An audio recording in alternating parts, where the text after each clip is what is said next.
All right, welcome back, everybody. Well, a couple weeks ago, I did a lesson on Cinnamon Girl from Neil Young, and he had this really sort of unique tuning on that called a double drop D. And I recently learned that this song also has the same tuning, so I'm going to carry on with that. Another CSNY reference there, carry on. But this is Ohio by Crosby, Stills, Nash & Young, written by Neil Young, but credited to CSNY. And yes, this is another one that's in that double drop D tuning, although you don't have to play it in that tuning, actually, at all. And it sounds awesome without it, but I'm going to teach the lesson with it. And there you go. So I'm going to walk through the rhythm guitar, the main riff, sort of the rhythm guitar chords. There's not many of them. And break down the leads that go on that Stephen Stills plays throughout. So if this is the kind of thing that you like and you haven't done so yet, please jump down and click subscribe, ring the bell. The bell lets you know when I drop new content, which I do every single week. All my lessons have chapters in them, so you can jump right to the part of the lesson that you want to see and bypass what you don't. And if you're looking for other ways to support the channel, really do appreciate that. There's thanks, just like throwing a tip in the tip jar.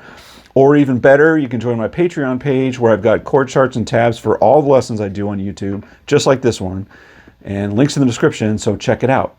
All right, so Ohio. So this was written off of the, or inspired by the National Guard shooting at Kent State in 1970, I believe. And now we're in the age, apparently, of political shootings again. Jackasses.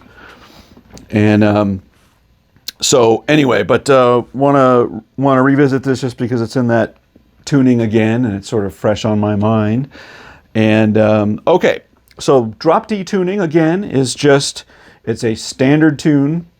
And all you do is you take your two E strings, your 1 and 6 string, and you drop it down to a D. And everything else stays the same. I think on the record, they're just a little flat of that. But I'm going to just, so this is D. And then the rest are just normal standard tuned strings, okay? So your chords sound a little different, like a D. You sort of get that double unison sound like that, you know. Your C's sound different. Very cool. You know, it sort of sounds like when you play a C9 like that, but you just play a regular C and you get that D note on top kind of thing. Anyway, just super fun tuning to play with, and this song is in that. Okay, so the song opens with Neil Young playing that iconic riff, and the chords that riff is based around is D. It's actually D minor. I guess that would be a D minor, but you don't play that note. It's a D, F, C. D, F, C. And you got this low D down there, right? And he plays it with a pick. It sounds like it's Travis picking, you know, finger pick style back and forth, but it's actually not. It's picked, and it's very aggressive. You know, they're angry with this song. Everything is about anger about what happened. And as I was really listening to how they were playing this, they were just, everything was being hit super hard, right? But the main riff, so you're going to palm mute and you're going to hit that low D note. And you're working off of a D-shaped chord. Now it's just those two fingers. And you're going to hammer on that third string. And you catch those, you know, strings. You may hit both of them, and that's fine. They're both on that D note.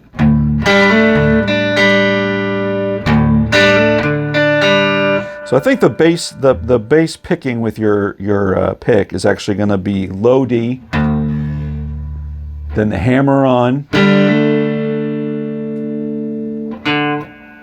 and I think you catch that D string, the fourth string, kind of like that. And if you hit the other strings, if you hit the A string, I think sometimes he does. It's not precise, and that's all right. You're just going for that vibe. But so that's the first part. The second part is you're gonna leave that index finger picked up to get that open G note. Hammer on. All right.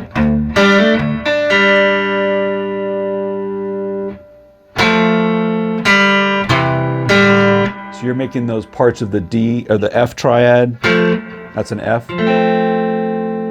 And that's a C. But I think you're keeping that finger on your second string the whole time on that third fret, I believe. And you're hitting that F note, but you're catching the next string too a lot of the time. So sometimes it's, right? And sometimes it's, right? Moving from the F to the C, but that's the vibe.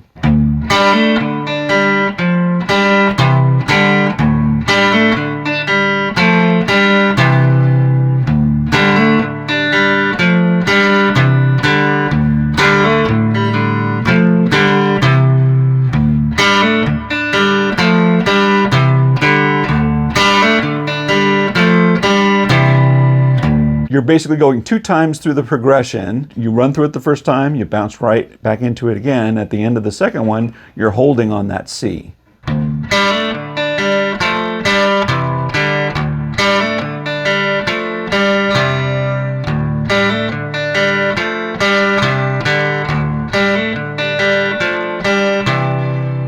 Right? So that's it. And, you know, pick it hard. You're angry and you're not going to be precise about it, and it's just fine. All right. All right. And that's actually what he does throughout the verse, right? So the verses, it's the same thing.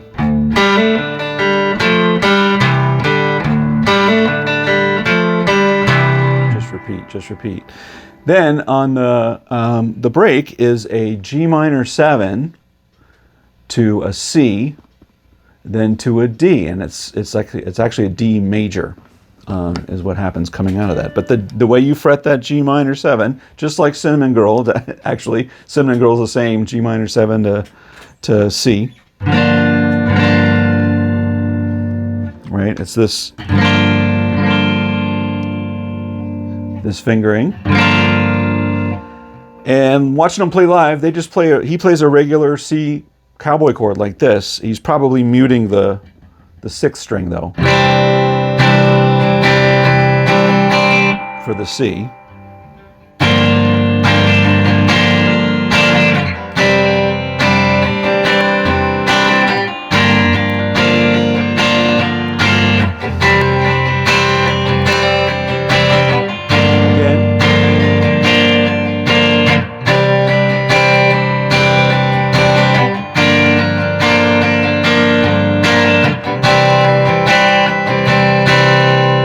Come at it with a very triumphant major sounding D chord. Now in this tuning, when you play a D, you're usually just playing the ambiguous D, right? Which that, with the two open D strings there, or D notes. If you want to do a D major, you got to put your pinky all the way up on 4. But I would say don't do that. And I don't think he does on the record either, because what the lead is playing, the lead actually plays the notes that make that clearly, triumphantly major there, all right? Right? So that break is just G minor 7,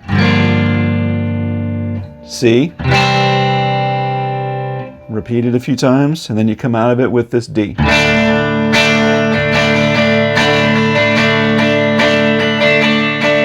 Then you're back into it.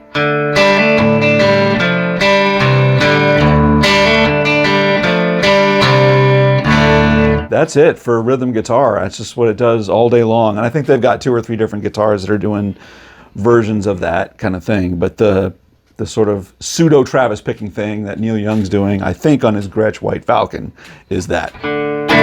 All right, so now let's talk about the awesome, awesome, awesome lead guitar that Stephen Stills layers in over all of this, which is just beautiful. So I'm going to show you, I mean, there's many different ways that you can, or different places, or a couple different places you can play this comfortably on the neck. I'm going to play you the one that I think works best for me.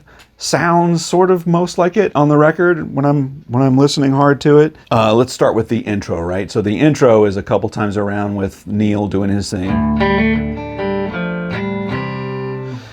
And Stephen Stills comes in, so this is over a D minor D minor F C, so it's a D minor sort of vibe going on, and he comes in with this.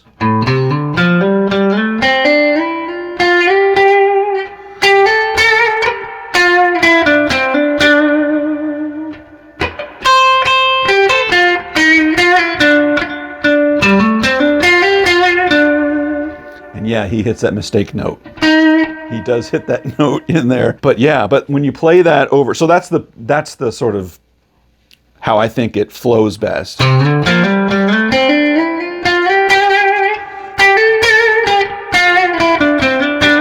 And he's picking it hard too. It's a middle pickup position, by the way. Lots of vibrato, and he's really picking it hard. It's such a rockabilly sound. I don't know if he's playing it on a Les Paul or one of the, like his Super 400, the big old jazz box that he plays sometimes. Love that sound. Plenty of reverb on it. So anyway.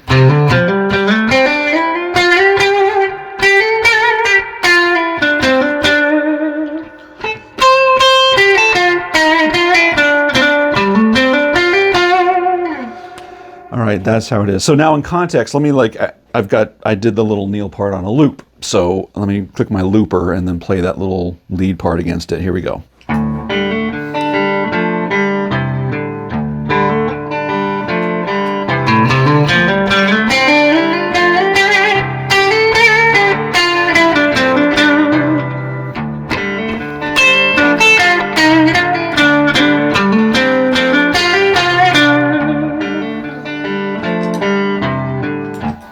Okay, flubbed a little note in there, but that's that little that intro run, which is awesome. So then it goes around the verses, goes to the break, and then when it goes to your triumphant D, like I mentioned earlier, it's Stephen Stills' lead guitar part that's playing what makes it like major and triumphant major, right? And so. And I think Stephen Stills, by the way, I think he is also in this tuning. When we get to some of these leads, it puts it right in a box. And I think you'll find you don't have to play it with that tuning, but it's likely. I think that he did. So he comes in on that when it's doing that D. He does this thing.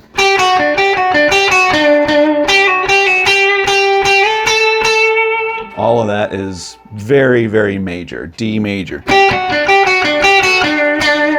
But just hitting it hard, you know, just boom, boom, boom, boom, downstroke.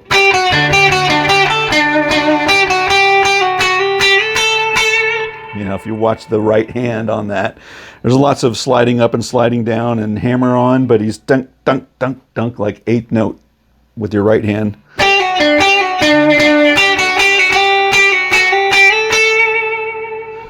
All right, and then it's back to back to that sort of sequence there, and it runs. While he went into it in major, then they come back again in minor. So on that minor bit, he plays through it twice. So there's a phrase that he does on the first half, and there's a phrase that he does on the second half. On the first time around here that we're going here, it's here's the lick that he plays.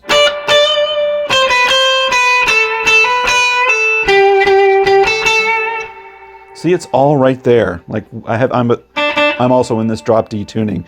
It makes so many of these licks just right there.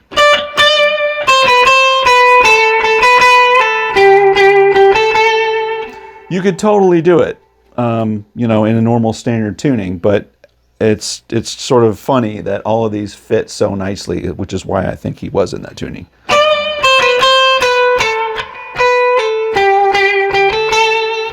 And then the second half is a little bit more elaborative.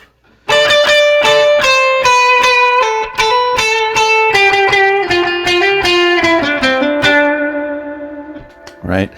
Everything is nothing's going lower than sort of here. And everything's on these sort of top four strings, right? Right in there. So let's play it with our loop.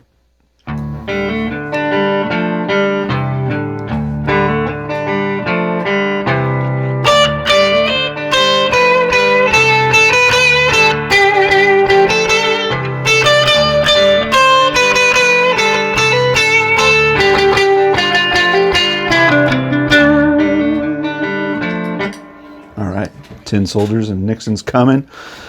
All right, so that's that first one. Back to another verse. Break. Back to another D. Triumphant D. And he still says the same thing coming out of that.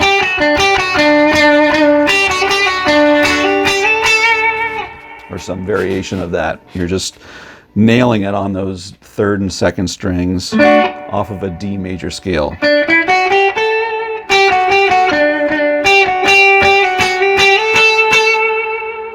And this next one is the same sort of approach that he did on his last one, but we're never playing the same thing twice, right? So the first half of the next round, it goes like this.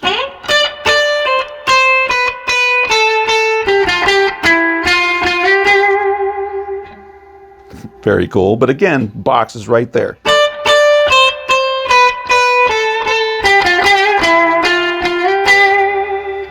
And the second half is...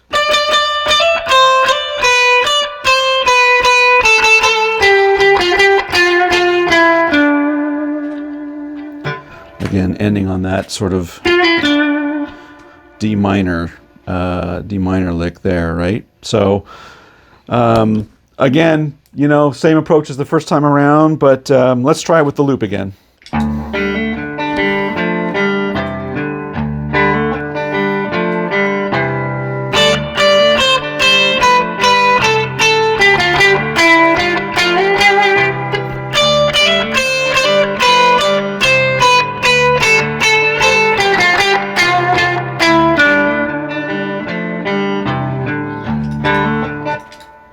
Just great approach, right? And you see how all those licks fall, right? Just right in this box.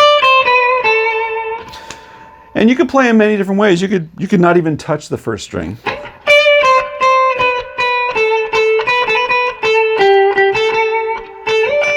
You know, slide up like that.